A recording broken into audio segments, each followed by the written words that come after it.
Bonjour à tous et bienvenue sur cette première méditation de la semaine et même de l'année. Tout au long de l'année, nous allons avoir des méditations chaque semaine, chaque samedi, une nouvelle méditation sur un verset. Pour bien comprendre la méditation autour du verset, il faut lire le chapitre, au moins l'histoire qui est autour de ce verset. Car un texte sans contexte est un prétexte. Oui, la Bible est un livre saint, toutefois, si nous lisons que ce que nous voulons, ou bien nous utilisons qu'une partie de la Bible, ou bien des versets pour juger, pour critiquer, nous ne lisons pas la Bible. La méditation de cette semaine s'articule autour du verset de Éphésiens, chapitre 5, verset 14, qui déclare « Réveille-toi, toi qui dors, réveille-toi d'entre les morts et Christ t'éclairera ». Voyons un peu le contexte. Nous allons lire ensemble même à partir du verset 1. Paul déclare aux Éphésiens « Devenez donc imitateurs de Dieu comme des enfants bien-aimés, et marchez dans la charité à l'exemple de Christ, qui nous a aimés et qui s'est livré lui-même à Dieu pour nous comme une offrande et un sacrifice de bonne odeur. Que l'impudicité, qu'aucune espèce d'impureté et que la cupidité ne soit même pas prononcée parmi vous, ainsi qu'il convient des saints, qu'on n'entende ni paroles déshonnêtes, ni propos insensés, ni plaisanteries, choses qui sont contraires à la bienséance, qu'on entende plutôt des actions de grâce. Car, sachez-le bien, aucun impudique ou impur ou cupide, c'est-à-dire idolâtre, n'a d'héritage dans le royaume de Christ et de Dieu. Que personne ne vous séduise par de vains discours, car c'est à cause de ces choses que la colère de Dieu vient sur les fils de la rébellion. N'ayez donc aucune part avec eux. Autrefois, vous étiez ténèbres et maintenant vous êtes lumière dans le Seigneur. Marchez comme des enfants de lumière. Car le fruit de la lumière consiste en toutes sortes de bonté, de justice et de vérité. Examinez ce qui est agréable au Seigneur et ne prenez point part aux œuvres infructueuses des ténèbres, mais plutôt condamnez-les. Car il est honteux de dire ce qu'ils font en secret, mais tout ce qui est condamné est manifesté par la lumière, car tout ce qui est manifesté est lumière. C'est pour cela qu'il est dit « Réveille-toi, toi qui dors, relève-toi d'entre les morts, et Christ t'éclairera. » Si nous continuons cette lecture un peu plus loin, au moins jusqu'au verset 21, c'est là que nous allons comprendre réellement le sens de ce verset. Je poursuis donc la lecture à partir du verset 15 jusqu'au verset 21. Prenez donc garde de vous conduire avec circonspection, non comme des insensés, mais comme des sages. Rachetez le temps, car les jours sont mauvais. C'est pourquoi ne soyez pas inconsidérés, mais comprenez quelle est la volonté du Seigneur. Ne vous enivrez pas de vin, c'est la débauche. Soyez au contraire remplis de l'esprit, entretenez-vous par des psaumes et des hymnes, et des cantiques spirituels, chantant et célébrant de tout votre cœur les louanges du Seigneur. Rendez continuellement grâce pour toutes choses à Dieu le Père, au nom de notre Seigneur Jésus-Christ, vous soumettant les uns aux autres dans la crainte de Christ. Nous comprenons enfin mieux ce verset d'Éphésiens chapitre 5, verset 14. « Réveille-toi, toi qui dors, relève-toi d'entre les morts, et Christ t'éclairera. » Juste un peu avant, au verset 12 et 13, il est écrit, c'est honteux de dire ce qu'il faut en secret, donc ce qui est dans les ténèbres, mais tout ce qui est condamné est manifesté par la lumière, car tout ce qui est manifesté est lumière. Ici, Paul nous invite à nous réveiller, mais nous réveiller dans quel sens? Pas forcément parce que nous sommes en train de dormir physiquement ou littéralement, mais plutôt de passer des ténèbres à la lumière. Et Christ t'éclairera. Parce que tu seras lumière, Christ t'éclairera.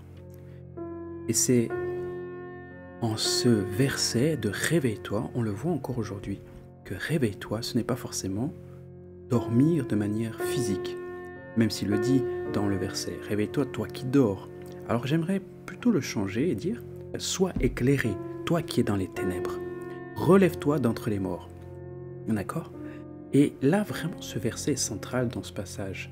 On a l'impression qu'il n'a rien à voir avec tout ce qui est dit, mais pourtant, il est question de lumière, il est question de Christ, il est question de résurrection, il est question du passage de la mort à la vie. Et c'est pour cette raison que Paul est en train de le déclarer. Il dit au verset 8, « Autrefois vous étiez ténèbres, et maintenant vous êtes lumière dans le Seigneur. Marchez comme des enfants de lumière. » Pendant tout ce chapitre, Paul nous exhorte à devenir lumière à notre tour, à se séparer de ce qui appartient des ténèbres. Et c'est en ça que nous allons pouvoir nous réveiller. Nous avons besoin d'être réveillés. Nous avons besoin de passer et de séparer ce qui est ténèbres et de ce qui est lumière. Nous avons besoin de nous réveiller. Nous avons besoin de sortir de cet état de mort. Nous avons besoin de nous réveiller, de sortir de cet état de sommeil. Sommeil dans le sens des ténèbres. Nous sommes, pour plusieurs, encore plongés dans les ténèbres. Vous savez, il n'y a pas de gris. Le gris n'existe pas en Dieu. C'est noir ou blanc. C'est lumière ou ténèbres. Et c'est pour cette raison que, avec Dieu, c'est toujours très précis, très tranchant. Comme ce verset qui dit « Sois bouillant, mais surtout ne sois pas tiède, parce que je te vomirai. » Donc si tu es froid, Dieu ne te vomit pas. Si tu es bouillant, bien sûr, Dieu ne va pas te vomir. Mais si tu es tiède, c'est-à-dire que si tu es lumière et ténèbres à la fois, alors Dieu va te rejeter. C'est pour cette raison que Dieu, aujourd'hui, nous encourage de nous réveiller, de sortir complètement des ténèbres, de pouvoir passer de la lumière aux ténèbres, de déclarer que c'en est assez avec les ténèbres, je préfère aller dans la lumière et me réveiller. Vous savez, pendant tout ce passage, et même au premier verset de ce passage, de ce chapitre 5 d'Éphésiens, il est marqué « Devenez donc des imitateurs de Dieu, des enfants bien-aimés ». Et marcher dans la charité, dans l'amour, dans d'autres versions, à l'exemple de Christ qui nous a aimés et qui s'est livré lui-même à Dieu pour nous comme une offrande et un sacrifice de bonne odeur. Donc là, on voit très bien que Paul nous invite à devenir des imitateurs de Dieu. Il faudrait que nous puissions être également dans la lumière. Nous devrons marcher à l'exemple de Christ. Marchons dans l'amour et que nous puissions avoir une bonne odeur. C'est ce qui est marqué dans le verset 2 à la fin. Et qui s'est livré lui-même à Dieu pour nous comme une offrande et un sacrifice de bonne odeur. Vous voyez ? Donc je vous encourage vraiment à continuer la lecture de ce passage en Éphésiens chapitre 5 et de pouvoir vous imprégner de ce qu'est véritablement la lumière de Christ et de ce que Dieu nous demande réellement dans le fait de se réveiller, de vraiment déclarer que nous passons des ténèbres à la lumière véritable, que nous puissions nous séparer de tout ce qui assombrit notre âme, donc c'est-à-dire l'impudicité, l'impureté, la cupidité, toutes ces choses, les paroles déshonnêtes, les propos insensés, les plaisanteries, tout ce qui n'est pas bienséant.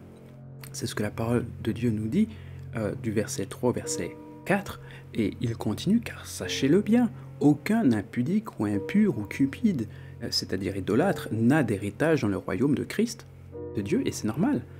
Aucun ténèbre ne peut avoir d'héritage dans le royaume de lumière.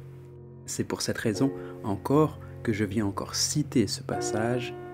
Réveille-toi, toi qui dors. Relève-toi d'entre les morts, et Christ t'éclairera.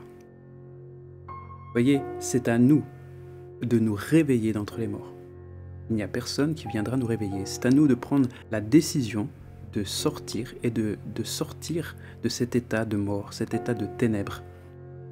Et à ce moment-là, lorsque nous aurons pris cette décision, Christ, qui est la lumière, viendra nous donner sa lumière. Il va nous éclairer, il va nous montrer des choses qui sont encore attachées à nous, sur lesquelles il faudra encore nous séparer. Si nous décidons de nous séparer des ténèbres, Christ viendra nous aider à nous séparer complètement. Il va nous éclairer à ce moment-là. D'accord ? Donc c'est vraiment important. Vous pouvez sortir des ténèbres, mais avoir encore des ténèbres au-dedans de vous. Et c'est bien normal. C'est pour cette raison que Christ nous demande « Réveillons-nous ». Il faut que tu puisses te réveiller, c'est-à-dire sors des ténèbres que tu vois autour de toi, et une fois que tu seras sorti des ténèbres qui sont autour de toi, Christ pourra t'éclairer. La lumière pourra être sur toi pour te montrer les ténèbres qui sont encore à enlever au-dedans de toi. Voilà, c'était tout pour aujourd'hui. J'espère que cette méditation vous aura fait du bien. Continuez à méditer ces paroles, lisez tout le chapitre, même lisez tout le livre d'Éphésiens.